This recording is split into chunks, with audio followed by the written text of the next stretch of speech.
So what does Our Little Sparrows do exactly? How do we support families experiencing or anticipating pregnancy or infant loss? In this episode, Geoff and I are going to share with you 4 ways we support families of pregnancy and infant loss. Hello everyone, we are Toni and Geoff Brabec, founders of Our Little Sparrows Pregnancy and Infant Loss Support. and if this is the first time you're listening to our podcast, you can check out Our Little Sparrows at ourlittlesparrows.org. Mm-hmm. And there's a HTTP in front of that, www.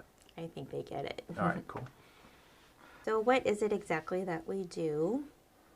I'm sure a lot of people ask that. Like, Our Little Sparrows, what could that be? What do you do? What Pregnancy do you and do infant for loss? pregnancy and infant loss support? Yeah, exactly. Well, one of the main ways is we provide support for families who have either been given a fatal diagnosis of their baby, of their unborn baby, or who have maybe just have a pregnancy that has had some challenges, not really sure about the future and the health of the baby, as well as parents and families who are expecting again after a previous loss. So those are roughly the groups of people that we service, and in that we provide, at least myself. Right. I'm personally not a birth and bereavement doula. I am a birth and bereavement nor do doula. I aspire. Honestly, I'm just being honest. I have a lot of empathy and a lot of compassion, but nor do I nor do I aspire to be a birth and bereavement doula. Yes. I think we're so okay. I have my certification through stillbirthday.com, and I also received training at one of our local hospitals in Sacramento, where I was a volunteer prior to COVID. So I provide support to families in any trimester, first, second, or third, even the 4th trimester, which is the postpartum period, regardless of the outcome. So anyone who's been, again, given a fatal or life-limiting diagnosis of their unborn baby, anyone who is experiencing or has experienced a miscarriage or stillbirth, or early infant loss. So that is kind of the scenarios in which I can provide doula support. What does that exactly look like? Yeah, there we go. It can, it can be flexible depending on the needs of the family. So typically this would be 6 to 8 sessions weekly or every other week. It can be monthly, just depending on how early in the pregnancy we've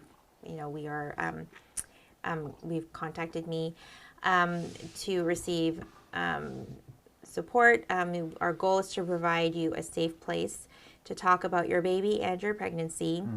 To equip you with helpful tools to navigate the grieving journey in anticipation of and or after the loss of your baby, and to provide you with resources to help you create a birth plan that honors your desires and wishes for the time you have with your baby. Holding space for you to explore and identify the questions you need to ask your medical support team. And most of these meetings would be mostly remote at this time because we are still in the middle of pandemic and COVID. Right. And so, and depending too on the hospital, their policies may or may not allow additional support people into the delivery room. Yeah. So a lot of these meetings are remote as of right now. So that could change in the future. So that is one of the main ways that we provide support. Again, that is not set in stone. It is can be customized to the needs of the family that is needing support. Yeah, I would say COVID really changed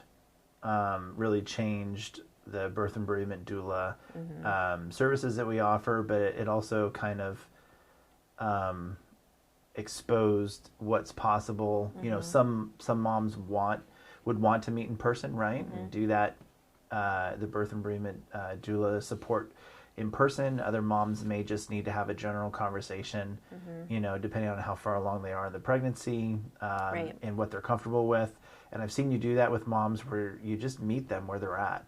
I think that's the beautiful thing about it, is it's not a set, static, week 1, this is where we're at. Week 2, we're going to advance to this. And week 3, it's like you give a lot of options. I think it's a beautiful opportunity. It's not your typical birthing doula, because this is very unique for every mom. It's different, whatever your situation is in this time of your life, in this bereavement, pregnancy, or this pregnancy that may or may not lead to the death of your baby. It has to be tailored. It has to be custom. Right. Yeah. Because there's so many variables. Yeah.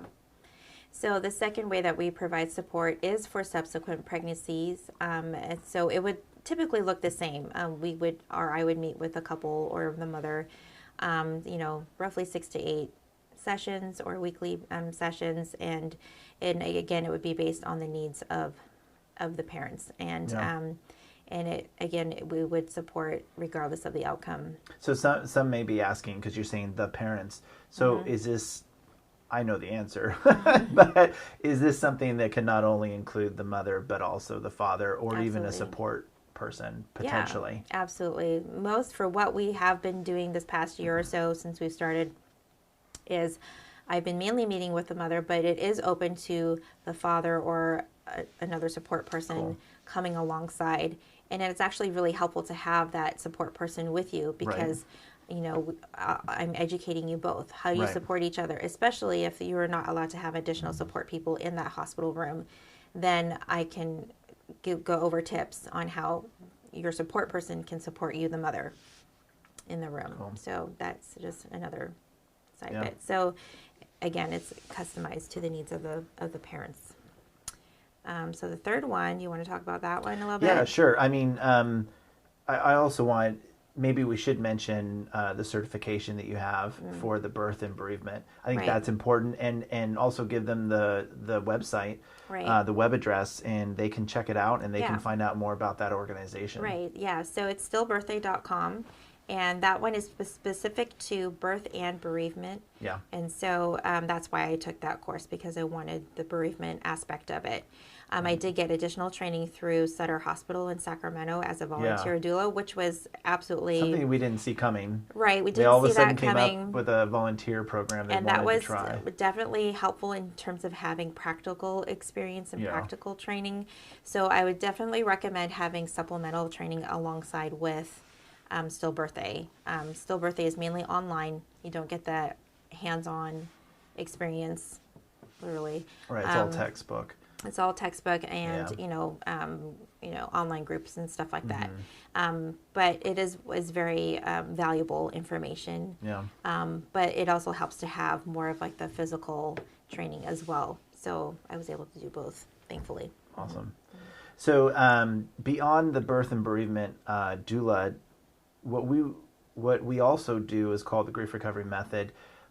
This is something that we recommend post-loss, and really, to be honest, we don't even have to recommend it. People aren't ready.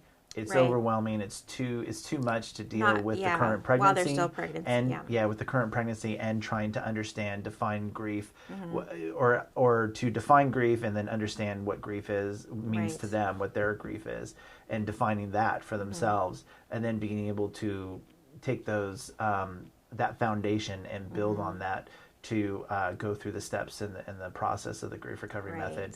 So this is post-loss material, but Toni and I are both certified grief recovery specialists, and this is specifically giving you a chance. This is how I, in layman terms, in my own terms, for myself, this is how I describe it to someone else. If I was running into someone, I'd say, this is a process where you not just only define what grief is and then define for yourself what your grief is and then work through, that grief and come out on the other side. I think it's even better than that. It's taking the inventory of your life from your first memory to current day. And that sounds really overwhelming, but the process puts it in a succinct way. But it's also very humanizing. So in baseline terms, you're taking an inventory of your life up until this point. Right. And you're finding out what needs to be addressed, what needs to be focused on. And then you're taking the tools that are taught from the grief recovery method, and you're implementing those tools in your grief recovery process. And this is a neat program. Like I said just a second ago, it's very humanizing. I mean, in specific terms, we put here in our bullet points, it's an action tool. It's a method. Yeah. Recovering from loss is achieved by a series of small and correct action choices. So again, taking inventory of your past, you have to acknowledge and understand what has occurred in your past, death of a grandparent, death of a parent, selling and moving from your childhood home. All these are losses, right? The loss of your child, the loss of your baby, the impending loss, if you're in the midst of it. All those things are losses. So what this does, it allows you to make the correct action choices as the griever. And sadly, most of us have not been given the necessary information. We've talked about this in previous episodes, defining grief, understanding what grief is, and then working through it. We weren't raised to understand grief and to define it. We were raised to, okay, you're sad, now let's be happy. That kind of thing. And we could go deeper, but that's for another time. Right. So the Grief Recovery Method has developed a book. This is a book that allows us to walk through a very specific process with us as grief recovery specialists. And it outlines for you as the griever your grief. And it outlines an opportunity for you to understand it and to heal from it and to learn how to live through it. Instead of it holding you back. Right. So. Yeah. So this is a 7-week session that we would do one-on-one. Yes. And it can be either, myself or Geoff leading you through it. And that is something that... And this is something that COVID also changed for us. And even, I'd say, the Grief Recovery Method in general, the company, they obviously had to adapt with COVID, and they've created the tools necessary to do this remotely. So this is not just exclusive to in-person by any means. This is something that can be done in person. It can be done online. Great. All right. So the last but not the least, number 4, ways that we offer support is we actually make comfort care kits for families, parents, and hospitals who have experienced miscarriage, stillbirth, or infant loss. And in these care packages, we provide resources, books to help you along your journey, and items that invite comfort, rest, and hope. And the idea is just to bring you a sense of hope, give you a sense that you are not alone, and help restore you. Give you a restoration. That's what the word is coming to my mind. But right, yeah, some healing. Healing. Yeah, everyone needs to. I mean, for us, we felt alone in our situation. We felt like there was no one else that understands what we're going through. And these comfort kits, they break that stigma real quick, and especially because they're personalized. At least ours and most families, organizations, and families alike personalize these. And I think the personalized nature of it, either that is a quick little note, this is from the Olivia Hope Brabec family, we usually try you're to not put alone, something a little personal in you it. are loved, so it's really neat, and it breaks that stigma of feeling alone. So if you would like one for yourself or for a friend or loved one that is experiencing loss, or if you'd like some sent to your hospital to give to patients, you can contact us by emailing us at info@ourlittlesparrows.org. Definitely. And one of these days we'll actually have a form Yes.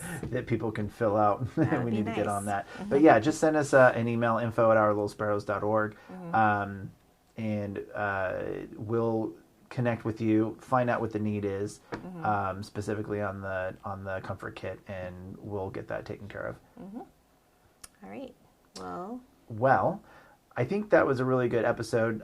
We hope that you listened to our previous episode in the Who We Are, and now this is the What Do We Do. Yeah. But as always, Toni and I want anyone who's listening, we want you to know that you're not alone. We want you to know that you are loved, and that your babies will always be cherished, all of our babies, and always be remembered. Now, if you're listening to us on the podcast, please click or tap above to watch our next week's podcast episode. And if you click or tap down below, you can catch us on our grief series, The Pregnancy Journey, Grieving from Diagnosis to Loss of Your Baby and Beyond. Thanks for joining us.